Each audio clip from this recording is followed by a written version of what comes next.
Bien, aujourd'hui, on va parler de la conversion. Alors, d'abord, il faut voir qu'il y a un paradoxe assez extraordinaire.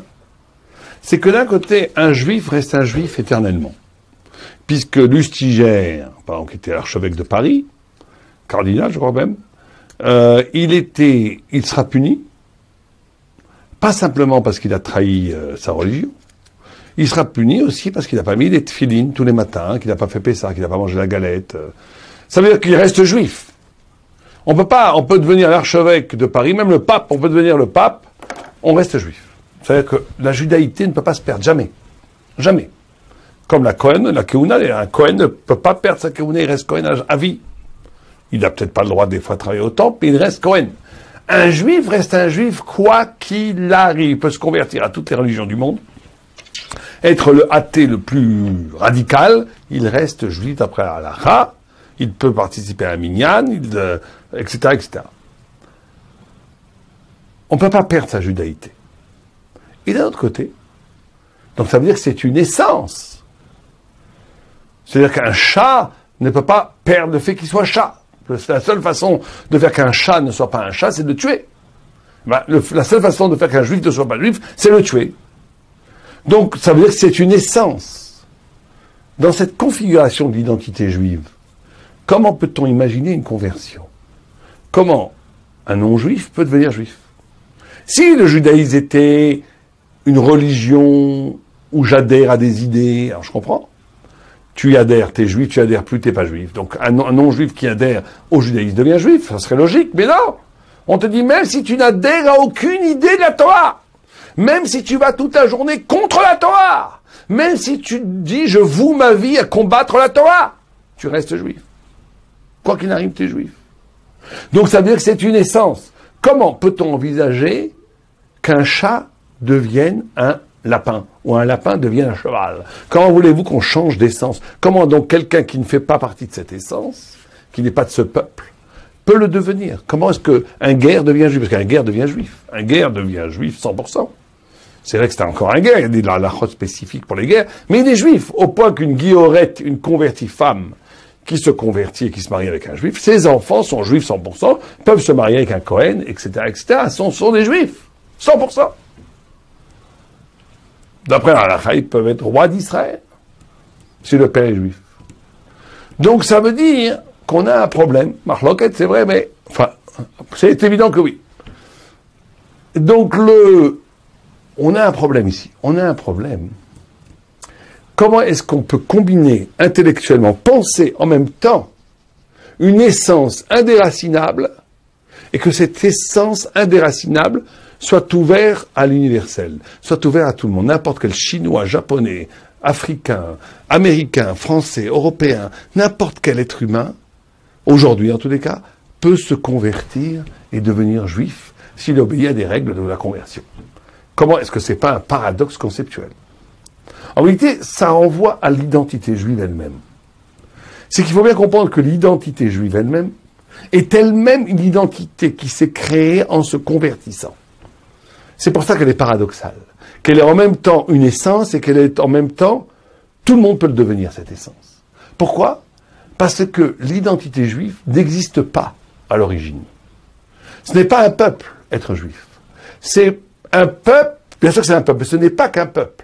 C'est un peuple qui lui-même a transformé son essence pour arriver à Dieu. Donc c'est une essence divine. C'est une essence qui n'est pas une essence génétique. C'est pas une essence d'un peuple, d'une tribu. Puisque tout a commencé avec Abraham, Yitzhak, et tout le monde connaît que dans Akadat Yitzhak, dans la ligature d'Yitzhak, Abraham, qui était tout amour, était prêt pour écouter Dieu à sacrifier son fils, qui est l'acte le plus anti-amour. Et Isaac, qui était tout loi, était prêt à donner plein d'amour son corps à Dieu sans aucune question, qui est l'anti-loi. Et à ce moment-là, le Zohar dit, chacun a renversé son essence. L'amour s'est fait feu de loi, et la loi de Isaac s'est fait l'eau d'amour. Ça fait, en hébreu, Esh Vemaim, font Shamaim, le ciel, ça fait la Kedusha. Ça veut dire que l'inauguration de l'identité juive est un dépassement de l'identité. Puisque Abraham étant amour, il ne pouvait pas faire cet acte anti-amour. Et pourtant, il est prêt à le faire. Dépassement d'identité. Il s'est attaché à un niveau qui n'avait plus aucun rapport avec lui-même, qu'est la volonté de Dieu. Et c'est ça la Kedusha, la sainteté.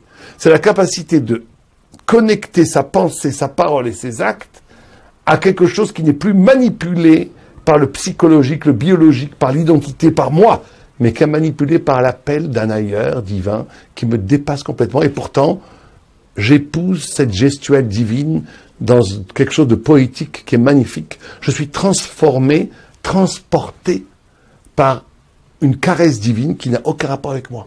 Et pourtant, qui en dernier ressort, devient moi. C'est ça l'identité juive, on vient de dire.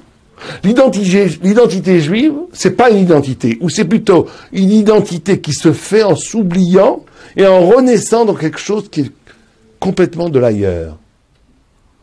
Voilà ce que c'est être juif. Naître et renaître. Yaakov, c'est Yud, Kov. Yud, c'est futur, Kov, c'est la mort. C'est la malédiction. Le juif, c'est celui qui naît de la mort. Qui jaillit de la mort, qui jaillit des ténèbres, jaillit des ténèbres. Être juif, c'est la capacité de s'affilier à une dimension de l'intelligence, de la sainteté, où tous mes repères ont volé en éclats. Pourquoi ? Parce que je suis capable d'écouter, c'est ça la sainteté, une parole qui est au-delà de l'identité. Alors ce qui est extraordinaire, c'est que ce qu'ont fait nos pères, Abraham, Isaac et Jacob, ils ont créé une identité, méta-identité, qui dépasse toute identité, qui dépasse leur nature, qui dépasse leur essence. En dépassant leur essence, ils sont touchés à l'essence de l'essence, qui est la Torah. Et cette Torah est devenue une partie essentielle de la référence du peuple juif. Or la Torah, elle a créé le monde, elle est universelle, donc elle est ouverte à tout. N'importe qui peut s'affilier à cette Torah. Mais il demande, et comme l'identité, alors cette identité ne se perd pas. Parce que le fait que le peuple juif est ce peuple qui perd l'identité, est l'identité ultime du peuple juif qui est indélébile. Mais cette identité ne se perd pas parce que c'est l'essence même du peuple juif de dépasser l'identité. Mais comme c'est une identité qui dépasse son identité, elle est ouverte à toutes les autres identités qui peuvent venir s'affilier à l'identité de la Torah. Voilà le secret même de la conversion. Alors cette conversion, elle passe par 4 portes. L'une, et c'est peut-être la plus extraordinaire, c'est qu'un converti, il faut bien qu'il comprenne cela, il rentre dans un peuple. Un converti qui dirait, moi je crois à la Torah, c'est la vérité, je sais que Dieu s'est révélé au Sinaï, je sais que la Torah est vraie, mais je ne supporte pas ce peuple de juifs qui sont trop bruyants, trop casse-tête, trop compliqués pour moi. Je veux faire toute la Torah, je veux me convertir, je veux aller au mikvé, je veux faire la brit mila, je veux faire la circoncision, je veux accepter les mitzvot, je ferai tout, encore plus que les juifs. Mais surtout, je vais aller vivre dans une île déserte, ou bien en Hollande, ou bien en Bretagne, dans un coin tranquille, et je veux rien avoir à faire avec ce tsibour. Ce juif-là est trop bruyant, trop compliqué pour moi. Il m'insupporte. Ou bien, sans aller aussi loin, je voudrais continuer ma vie individuelle en étant juif. Sa conversion serait nulle et non avenue. Même s'il accepte toutes les mitzvot, même s'il se convertit selon la halakha en se faisant circoncire, en entrant dans un mikvé devant un beddin kasher, si son intention est ne pas rentrer dans le peuple juif, mais simplement prendre les mitzvot, sa conversion est nulle et non avenue. Pourquoi ? Parce que se convertir, c'est avant tout rentrer dans le peuple d'Israël. Rentrer dans cette aventure d'un peuple incroyable. Ce peuple d'Israël qui, depuis l'origine des temps, est le reflet de Dieu sur terre et est là pour annoncer au monde que le monde n'est pas une bulle fermée, mais qu'il y a avant le monde, qu'il y a après le monde, qu'il y a au-dessus du monde, qu'il y a en dessous du monde, que le monde n'est pas une bulle totale, elle n'est qu'une épiphénomène, elle n'est qu'un des visages de la réalité, un des visages de la vérité, mais que ce visage de la vérité est composé en dernière instance par toutes sortes d'autres révélations qu'on se doit d'entendre. C'est ce que le peuple juif témoigne depuis des siècles, des millénaires. Et le converti se doit de rentrer dans ce témoignage en rentrant dans l'histoire du peuple d'Israël. Donc, se convertir, c'est avant tout rentrer dans le peuple, la destinée du peuple d'Israël, pour y subir son élection, et pour y subir aussi ses malédictions, ça veut dire, l'antisémitisme, le fait que la vérité se bute à la réalité, qu'il y a une lutte constante entre le peuple juif et les nations, parce que le peuple juif est porteur d'une vérité transcendante qui très souvent agace, ne s'harmonise pas avec le réel, et le réel nous le renvoie bien en nous frappant. Il faut être prêt à recevoir des coups et à se battre quand on devient juif, parce qu'on rentre dans un peuple de l'élection qui, par définition, se fait beaucoup d'ennemis. Et les ennemis, c'est pas simplement les antisémites, c'est le réel lui-même. C'est de rentrer dans l'histoire du peuple d'Israël. Première condition pour la conversion. Deuxième condition pour la conversion, c'est la notion de circoncision. La notion de circoncision, elle est extraordinaire. Parce que vous savez que Brit Mila, circoncision en hébreu, ça se dit Brit Mila. On va dire Brit, c'est l'alliance, Mila, c'est la parole normalement. Or, la circoncision, c'est pas une circoncision de la langue, c'est une circoncision du membre du corps qui procrée. Pourquoi la parle-t-on Mila? D'abord, pourquoi est-ce qu'on dit Koret Brit? Koret, c'est une coupure. Et la circoncision, qui est l'alliance, se passe par une coupure. Pourquoi l'alliance passe-t-elle par une coupure sanguinaire? Il y a du sang. Pourquoi? Comme pour nous dire qu'il ne peut pas y avoir d'alliance entre nous, avec Dieu avant tout, et entre nous. L'alliance du peuple juif, rentrer dans l'alliance du peuple juif, qui est une alliance avec Dieu, si une partie de nous-mêmes n'est pas détruite. C'est une partie du désir, parce que Mila, c'est la parole, mais la parole désirante. Or, la parole a pour origine le désir. Or, c'est pour ça que on ne parle pas si on ne désire pas. Toute parole est désir. Désir d'enseigner, désir de communiquer, désir d'une relation, désir de vérité, désir de beauté, désir de grandir, désir. Or, le lieu du désir le plus fort étant ce lieu-là, on dit oui, mais le désir n'a de sens que s'il se retranche une partie de son désir, s'il est capable de faire le deuil d'une partie de son désir pour l'ouverture d'une infinité de désirs. Voilà le secret même d'être juif. L'idolâtrie, l'idole, c'est quelqu'un qui n'a pas le courage de couper une partie de son désir pour ouvrir à l'infini du désir. Et donc, il idolâtre son désir qui est fermé, et il se coupe à toute la vérité. Donc, il n'est pas dans l'alliance, il est dans l'être. Quand je coupe une partie de mon désir, et c'est ça tout le c'est ça le sens des interdits thoraïques. Quand je me coupe, quand je suis capable de couper une partie de mes désirs, même si ça fait mal, même si c'est du sang, même si c'est un sacrifice, cette coupure va donner à l'homme l'ouverture de toute l'intelligence. La répression de l'instinct va ouvrir à l'homme à toute la conscience, à toute l'intelligence, à toute la spiritualité. Et la notion de Koret Brit, c'est extraordinaire. Koret, ça veut dire couper, Brit, ça veut dire lier. Tu ne vas pouvoir te lier à Dieu qu'en te coupant. C'est que par la coupure que j'arrive au lien. C'est incroyable. Parce que tant que je ne fais pas cette coupure, la coupure, c'est l'idée de l'infini. C'est l'idée que je ne suis plus lié au temps et à l'espace. C'est l'idée que je peux couper, je peux être séparé de toi. À des milliards de kilomètres, je suis encore avec toi. La coupure renvoie à une notion de lien plus fort que le lien idolâtre visible. C'est ça la Brit Mila.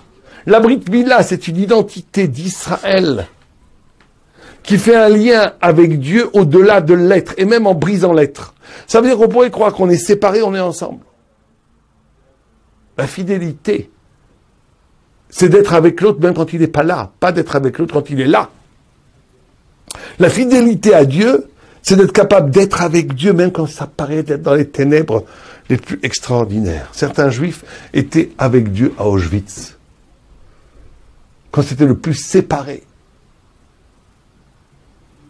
La notion de Brit Mila sanguinaire, c'est la notion qu'on est obligé à un moment donné de couper le désir pour l'ouverture de l'infinité du désir. C'est ça la formule même de l'essence d'être juif. C'est pour ça que la conversion passe par la Brit Mila. Amevin Yavin. Troisième élément, c'est le mikvé. Mikvé. Le mikvé, c'est non seulement une purification, étant donné que l'eau purifie toujours la Torah. Et pourquoi est-ce que l'eau purifie? Parce que nous dit le Zohar qu'avant que la vie soit créée, tout était eau. La planète entière a été recouverte par l'eau. D'ailleurs, fait avéré par la science, on trouve des coquillages, des fossiles de coquillages à Paris. Donc tout était eau. Donc, la naissance de la vie vient de l'eau. Rentrer dans un mikvé, c'est renaître. Même quand on va au mikvé vendredi après-midi, c'est se purifier par la renaissance. Ça veut dire que je meurs un peu en rentrant dans l'eau, je m'anéantis pour renaître. Se convertir, c'est renaître. C'est une naissance. Et là, on rentre dans quelque chose d'assez intéressant. Sur la définition de mashma, qu'est-ce que c'est être juif? Vous savez qu'il y a une marloquette dans la Gemara, une discussion. Est-ce que un onge, ou plutôt un guerre, avant de se convertir, parce que vous savez que la Mishnah ne dit jamais un goy qui se convertit. Elle dit toujours un guerre qui se convertit. Comme pour nous dire qu'il a toujours été guerre. Qu'un goy ne se convertirait peut-être jamais. D'après la Kabbalah, les convertis sont des âmes juives perdues qui reviennent dans le peuple d'Israël. Bon, c'est des marloquettes ça, mais ça existe aussi cette idée. On ne dit pas un Mishnah, un goy, un mitgayer, on dit un guerre, un mitgayer, comme s'il avait toujours été guerre. Mais en tous les cas, le guerre, un mitgayer, est-ce qu'avant qu'il se convertisse, il avait fait des péchés qui sont redevables d'une punition? Est-ce qu'en se convertissant, on va annuler toutes ces punitions? Discussion entre Resh Lakish, Rabbi Yochanan, discussion entre les sages de la Gemara. Certains disent, Resh Lakish dit non, c'est comme un nouveau-né. C'est comme un nouveau-né. Donc tout ce qu'il a fait avant, c'est pas lui. Et Rabbi Yochanan dit, si, il faudra quand même qu'il paye pour ce qu'il doit avant. Quelle est la discussion? La discussion, elle est comme ça. En réalité, c'est pas une discussion sur la conversion, c'est une discussion sur le peuple juif. Vous avez une pyramide, et vous avez un carré. Une pyramide, un carré. Qu'est-ce que c'est le peuple juif? Ça, c'est l'humanité. Tout ça, c'est l'humanité. Où est le peuple juif? Est-ce que le peuple juif est là, à côté de l'humanité? C'est un autre peuple. Comme les antisémites nous disent, ils ne font pas partie de l'humanité. Où est-ce que le peuple juif est là? Non pas en termes de supériorité, encore une fois, d'ego, mais en termes d'élection, en termes de spiritualité, en termes de mission, en termes de responsabilité. Donc se convertir, ça serait quoi? Est-ce que ça serait d'être là et sauter là? Sauter là? Sauter dans le néant pour renaître ici? Ou se convertir, c'est rester dans l'humanité, simplement bouger d'ici ou ici. Est-ce que c'est ça serait ça se convertir, monter là? Donc celui qui dit que c'est comme un enfant qui naît, voit le peuple d'Israël comme un peuple qui n'a aucun rapport avec l'humanité, qui était notre peuple, qui est un peuple qui s'est affranchi de l'humanité. C'est une autre forme d'humanité. Donc se convertir, c'est sauter dans le néant pour renaître dans une autre forme d'humanité. Donc tu n'as rien à voir avec ce que tu étais avant. Celui qui dit non, c'est vrai que la conversion est possible, mais le peuple juif n'est pas une autre humanité du tout. Le peuple juif, il est là. Il est l'humain qui épouse la forme la plus parfaite de l'humain. La Torah permet au peuple d'Israël de devenir l'humain accompli. Mais il est humain, il est en haut, il est dans l'humanité, il est en haut de la pyramide. Donc se convertir, c'est juste monter d'un étage, 2 étages, 3 étages. Mais tu restes le même.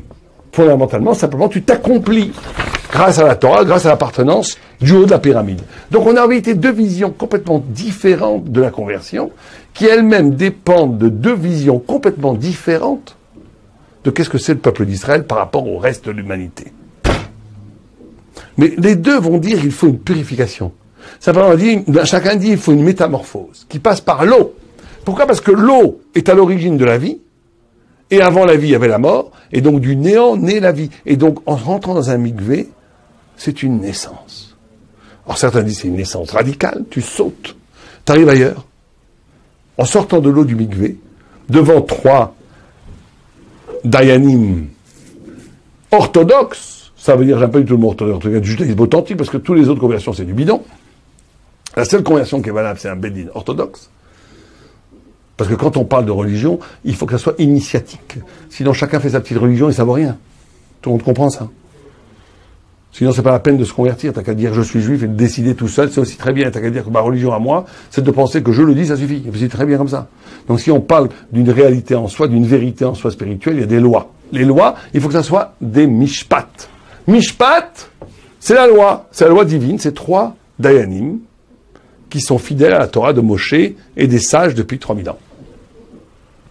Quand on fait une conversion devant un Beddin en se trempant dans l'eau et qu'on sort, on renaît. C'est la renaissance. Et après, le dernier élément, on a dit donc, premier élément, rentrer dans le peuple, deuxième élément, Brit Mila, troisième élément, renaissance par le mikvé, quatrième élément, accepter toutes les mitzvot.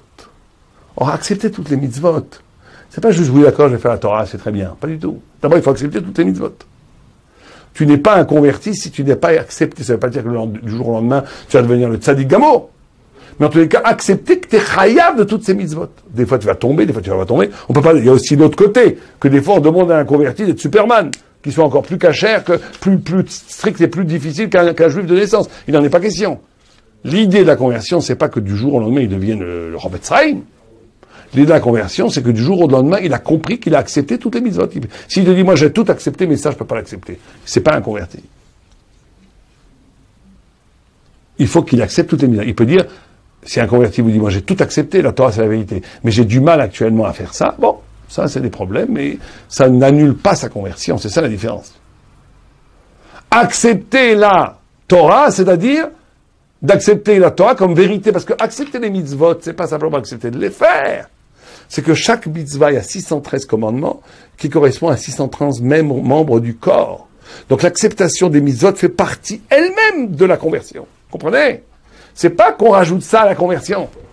Tu t'es converti, donc tu as accepté les mitzvot. Non! C'est Kabbalat mitzvot, c'est un chelek, une part intégrante du Maaseh Gerut, de la conversion elle-même. Pourquoi? Parce que les mitzvot, c'est un tatouage de l'âme.